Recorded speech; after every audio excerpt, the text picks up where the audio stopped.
The ancient underworld was no place to be. In that dark subterranean never, the dead became shades, umbra, literally shadows of their former selves, flitting, formless, lifeless, without mind, memory, or sensation. Having crossed the Acheron, the river of woe, and having been ferried on that one-way journey across the river Styx, you arrived at a black place of no being, unbeing. It can't be considered an afterlife in any modern sense of that concept, which is why we generally get taught that in the classical world there was no notion of an afterlife.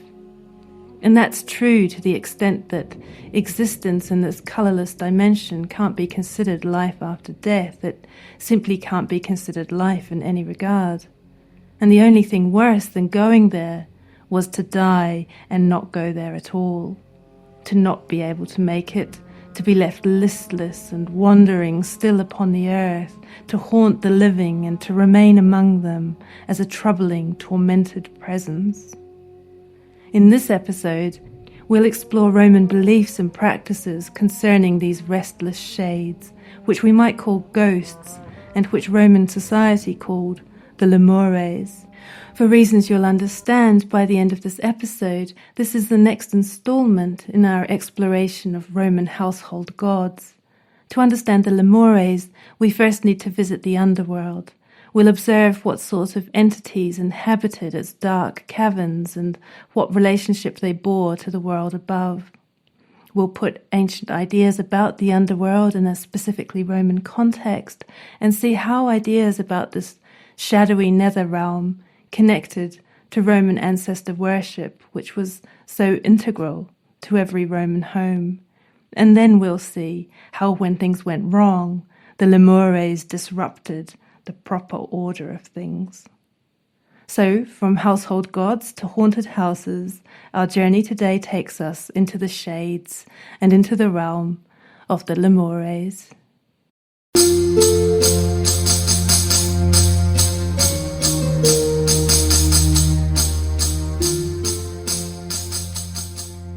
Every Roman house, however grand or humble, had its own particular religion, not just because in a polytheistic world it was possible to choose your own particular collection of deities, which resonated most with you and what you did in life, but also because each house had its own deities, specific both to its location and the family living there. This is what we've been looking at in the previous 2 episodes, where we've explored the Lares, the guardians of the household's secrets, fate, and fortunes, the genius loci, the guardian spirit of the place, and the Penates, guardians of the family's provisions and abundance. To this collection of household divinities must be added the numinous ancestors who held a very important place in a family's identity and also in its domestic worship.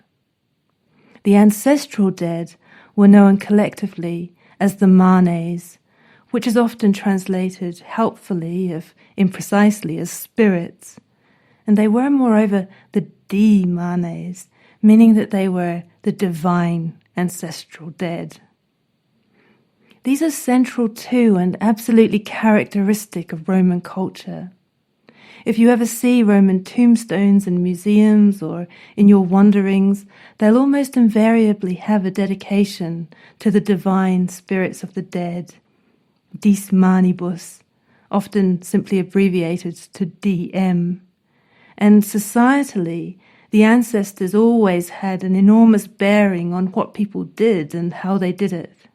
The central tenet of the Roman way was to do things in the manner of the ancestors, the mos maiorum. In theory, by adhering to the mos maiorum, precedent reigned supreme, and Romans always moved forwards by looking backwards to the past, to their forebears, and connecting to the way things were traditionally done.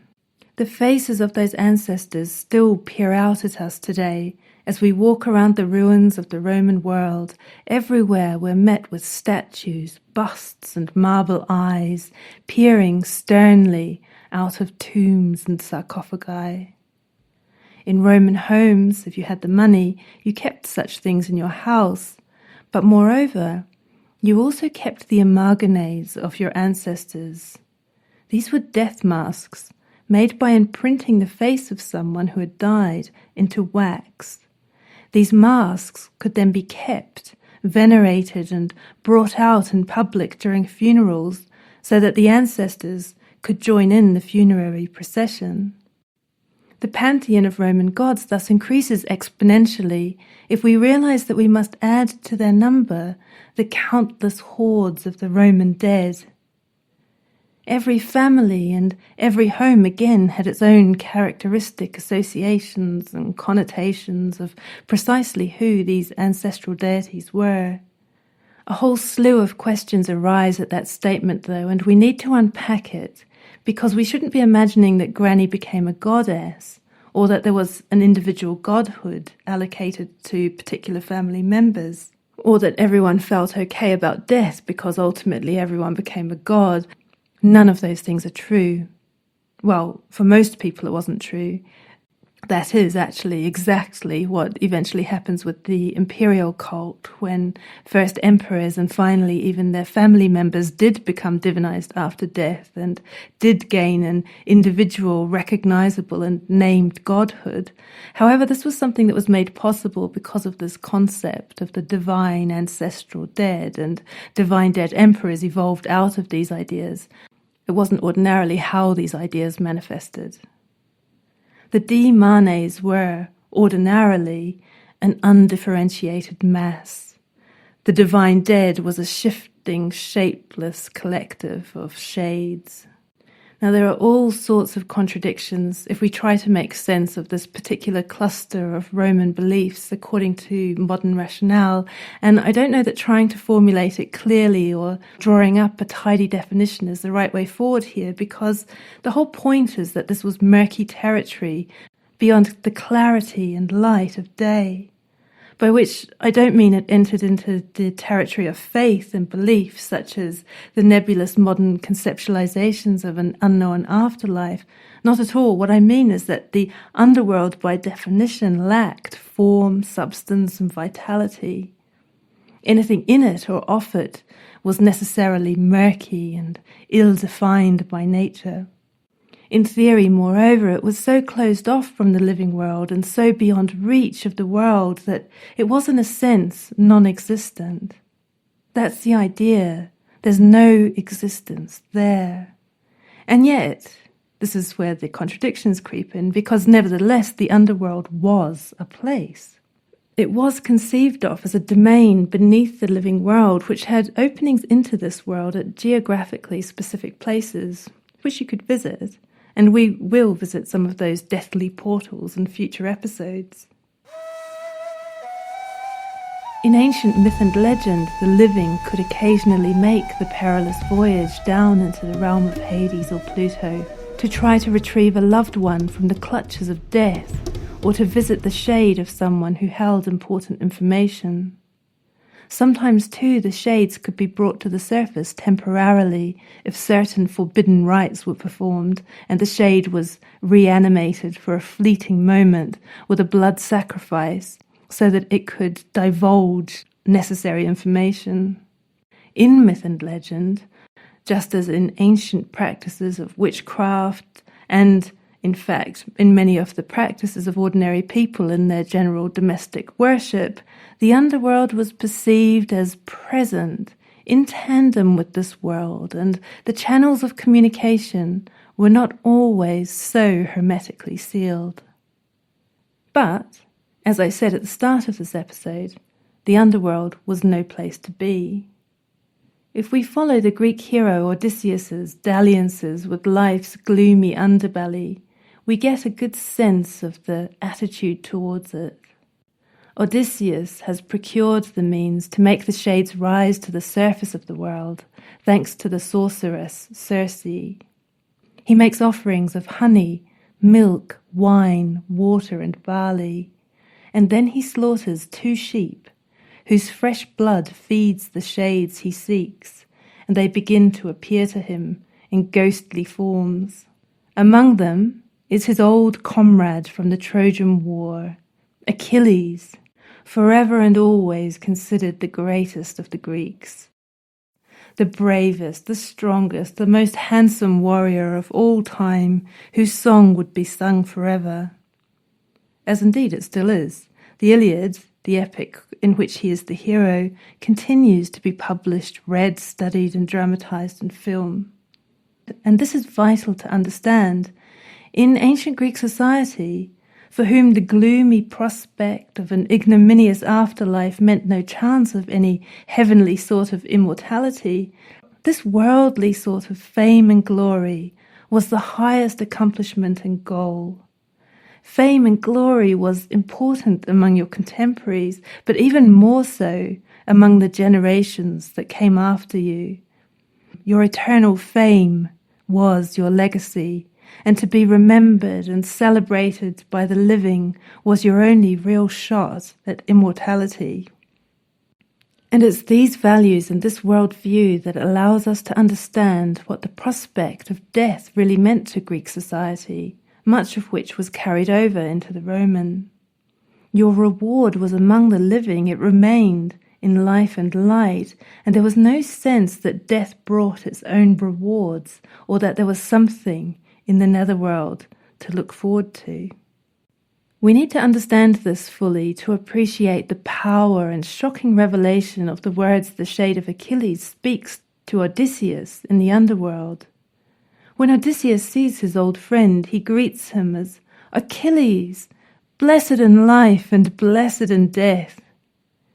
He sees the other shades part before the shade of beloved Achilles in respect, and in attempt to console the fallen warrior, he says that there never was, no, nor ever will be, a happier man than Achilles.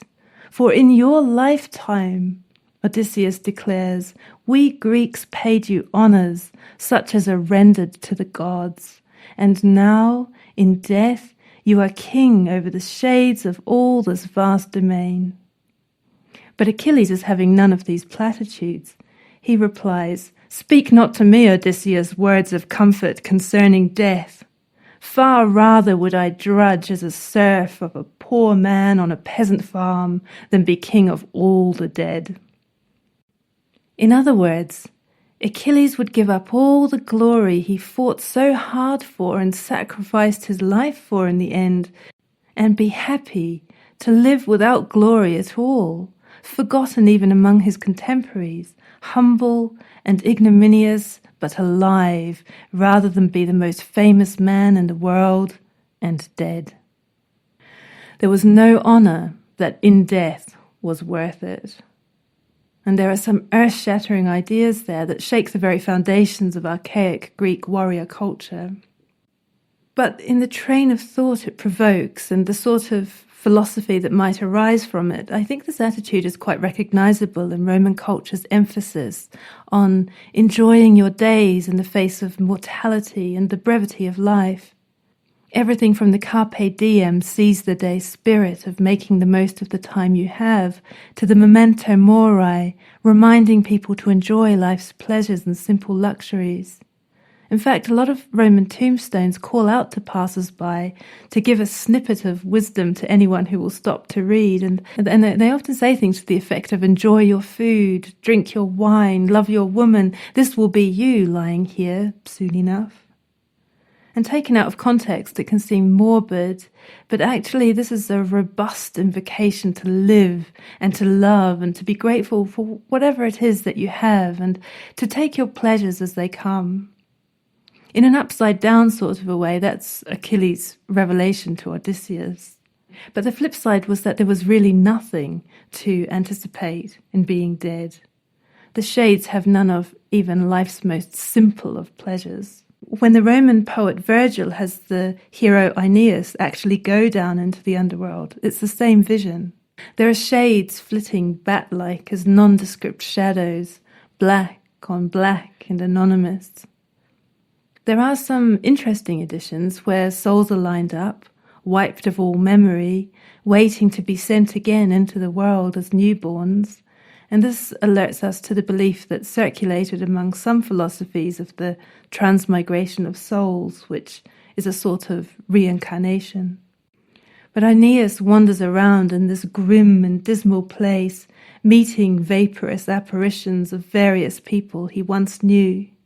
There is some tension then between the idea of death as nothingness with shades of no identity and these vestigial resonances of people that could crystallize out of the darkness with recollections of their former lives. So tally that with Roman ancestor worship as you will. The deepenes, the spirits of the ancestral dead, were down here in this form, sacred and divine, loved, venerated and remembered, but also nothing and no one, and largely miserable. But the important point is that they were benevolent in as much as they were anything, although they did require cult attendance and worship. Apart from being incorporated into daily domestic worship, there was a 9-day festival for them in February called the Parentalia. As the name suggests, this was a festival for the ancestors, part of which involved visiting family tombs, where the shades were given wine-soaked bread and violets. While conducted by individual family groups, this was part of state religion, and in keeping with the ideas discussed in the previous episode, the Vestal Virgins simultaneously conducted the same rituals on behalf of all the Roman people. But there's a fine line, isn't there, between religion and superstition? These are both slippery terms. We can say that Roman society was very religious, but equally they were highly superstitious. And death and the realms of the dead were understandably grey areas of particular concern, because at the centre, getting everything right was, at best, things remaining peaceful, in harmony and as they should be, but at the edges it was all manner of danger, chaos, and, at worst, retribution. So where ideas about the divine ancestral dead segue into concerns about them being unhappy in some way and coming back in less benevolent forms, is where religious practices and superstitious fears converge. And this is where we, finally, find ourselves confronting the Lemures. The Lemures are the malevolent, restless dead, who come to disturb or do harm to the living.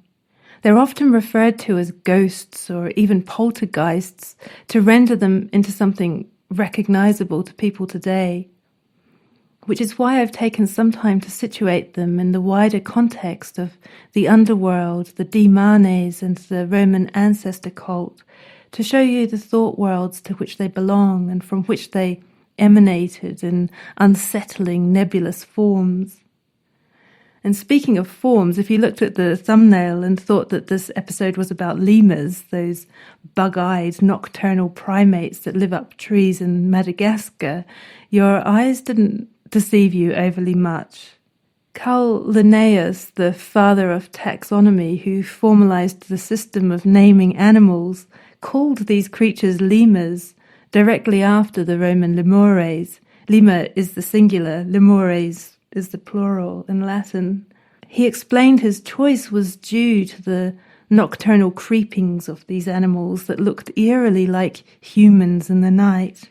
And I don't know if you've ever seen such creatures. I was once living in a treehouse in Zanzibar for one reason or another, and there are very similar looking creatures called bush babies, but quite big ones there in the jungle. And as I sat of an evening very quietly and still, they would lurch slowly out of the trees and skulk across my balcony, and they were human-esque, shadow-like figures that crept like elves, and they stared with these huge ghostly eyes if startled. So the lemurs were well named, I think, by someone who knew his Roman history.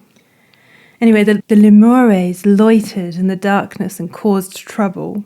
Scholars argue endlessly about how to categorize them and what their relationship was to the Manes, but what's clear is that they were spirits of the dead who were on the wrong side of the sticks and up to no good. And for all these reasons, they were much feared. They tended to come back to their kin and to the homes where they had once lived, So venerating the ancestors properly as part of domestic worship in the home seems always to have had this edge where fear played a role as much as piety and family pride. And while the Parentalia was a festival to attend to and look after the ancestors, the festival for the Lemures, the Lemuria or the Lemuralia, played out more like an exorcism. It took place in May over a series of consecutive odd-numbered nights. Ovid tells us in some detail about the strange rites. He explains, "When midnight has come and lends silence to sleep, and dogs and all ye varied fowls are hushed, the worshipper, who bears the olden rite in mind and fears the gods, arises. No knots constrict his feet, and he makes a sign with his thumb in the middle of his closed fingers, lest in his silence an unsubstantial shade should meet him." So what he's saying is that the paterfamilias, the male head of the household, has to creep around the house barefoot at midnight, which seems partly due to the hushed footfall, but the specific mention of no knots also seems to cue us into magical beliefs about binding, since this is basically an exorcism to expel unwanted spirits. The requirement for there to be an absence of knots may be connected to such ideas about doing nothing to tie or bind any lurking lemures to the place.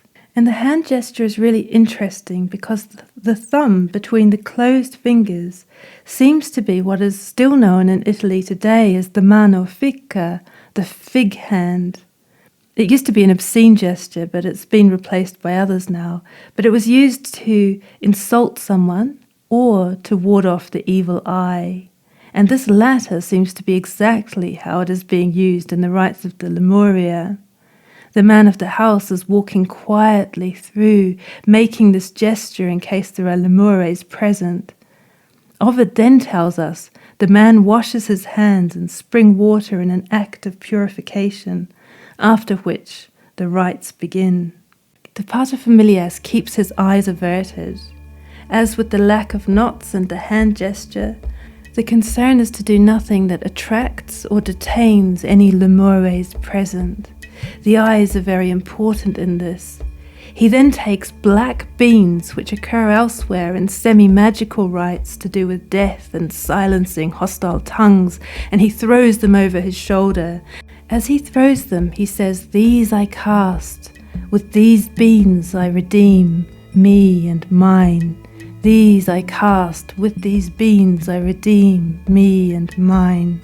These I cast, with these beans I redeem me and mine." He repeats the incantation 9 times, and all the while he must not look back. Ovid tells us the shade is thought to gather the beans and follow unseen behind. The paterfamilias then touches the water and purifies himself again. And then, after all the tiptoeing and careful silence, he begins to make a dreadful racket. He clashes bronze and makes enormous noise, and in the midst of ringing, clashing, and banging, he then performs the exorcism by commanding the spirits to leave the house, and Ovid gives us the very words, "Manes exite paterni," which means, "Spirits of my forefathers, get out, leave." And again he must repeat this 9 times, and then at last he looks behind him, and the house has been purged of its unwanted shades, and the rites are thus considered successfully completed. It's a peculiar sort of ceremony, but you can imagine the effect being quite powerful with the purifications and the black beans and the tiptoeing with the ghosts following behind and then being turned upon with great bronze clamour and noise and the uproar as they are driven away, and then the silence of the midnight hour returning. You can imagine the effect also from the street if all the houses are doing this simultaneously, the entire city being simultaneously purged. We discover from Ovid that the temples were kept closed on these days. But what were these Lemures doing, hanging about, causing trouble in the first place? There are various ancient answers which amount to variations on a theme. They're the dead that have been wronged in some way. Either they've met a violent or untimely end, or they've not received proper burial rites and have therefore not been able to make it to the underworld. Not receiving proper burial rites was a horror among horror for ancient people for this reason. It was imperative that bodies be retrieved and receive their due ceremonials.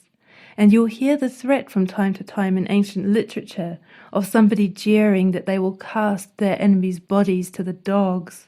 And this was why. It wasn't just adding insult to injury, it was the gravest condemnation, meaning that their suffering would be ongoing after life itself.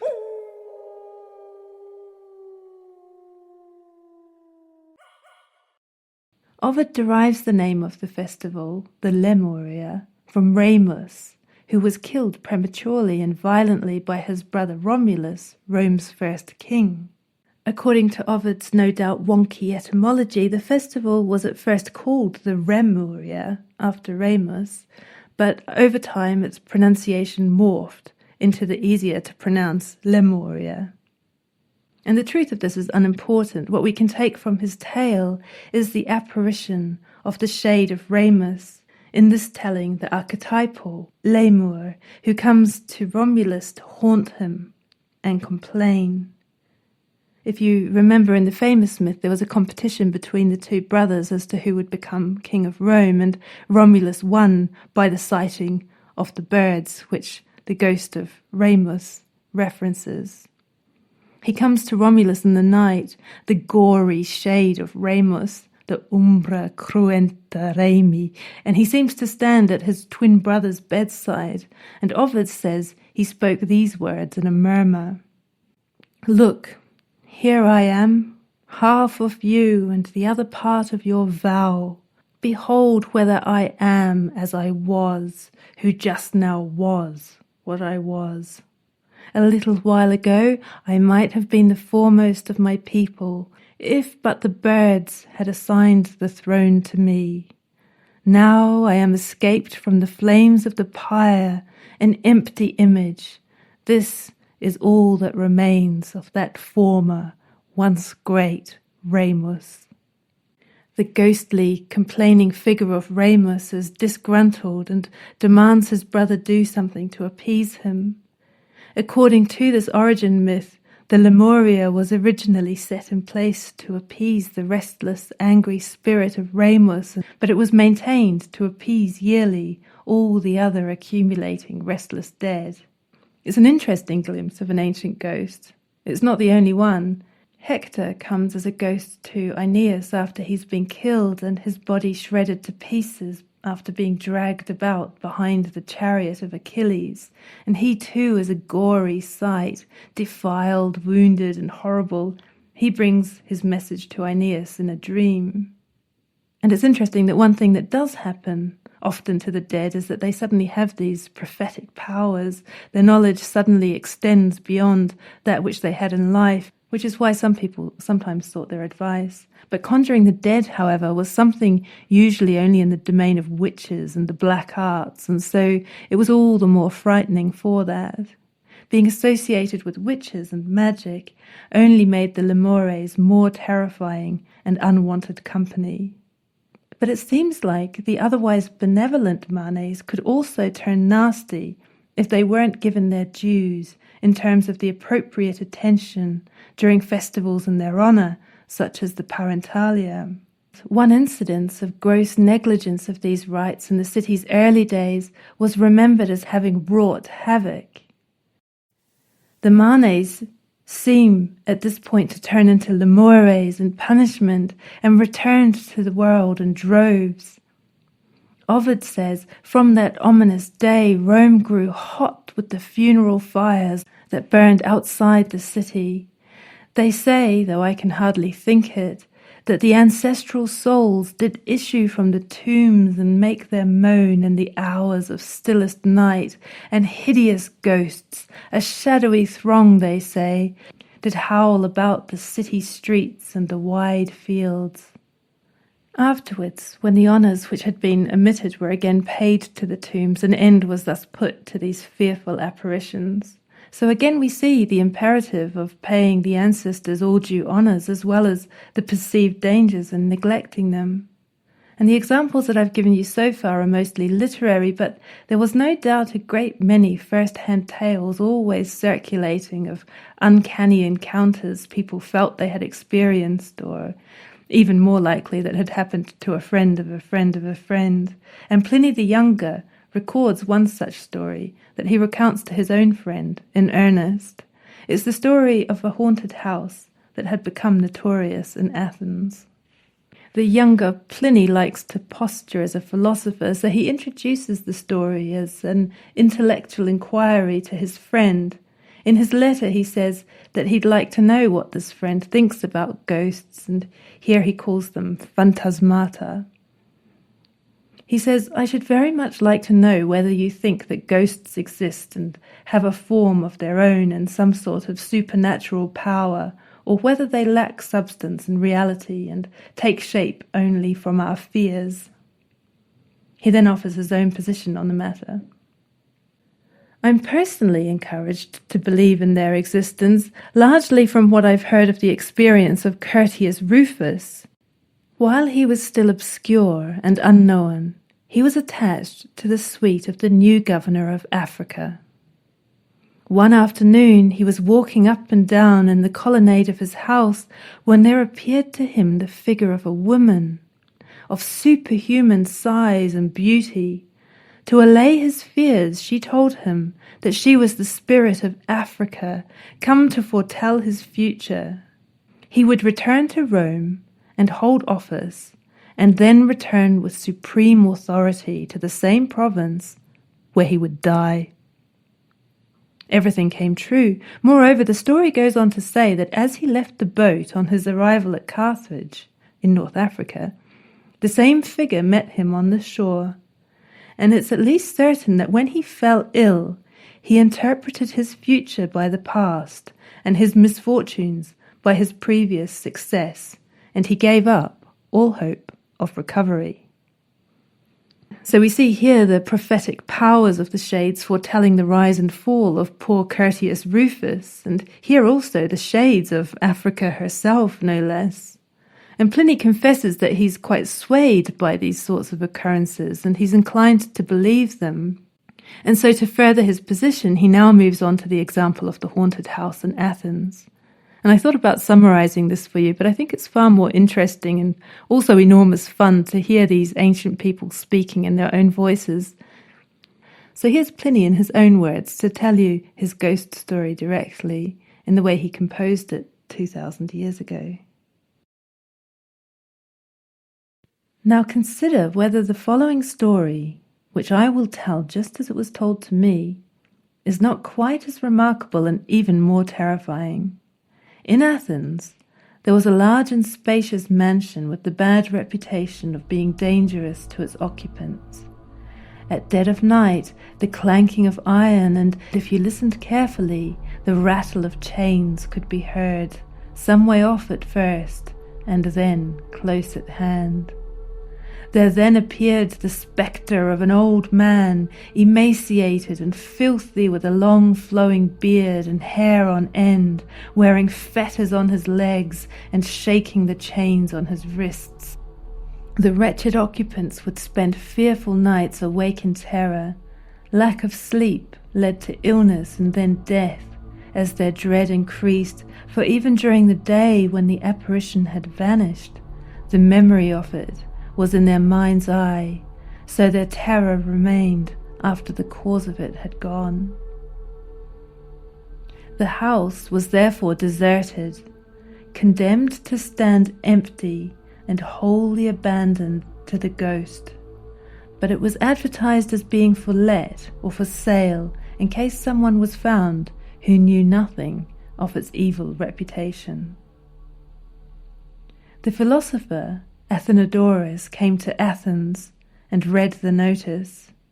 His suspicions were aroused when he heard the low price, and the whole story came out upon inquiry. But he was none the less, in fact all the more, eager to rent the house.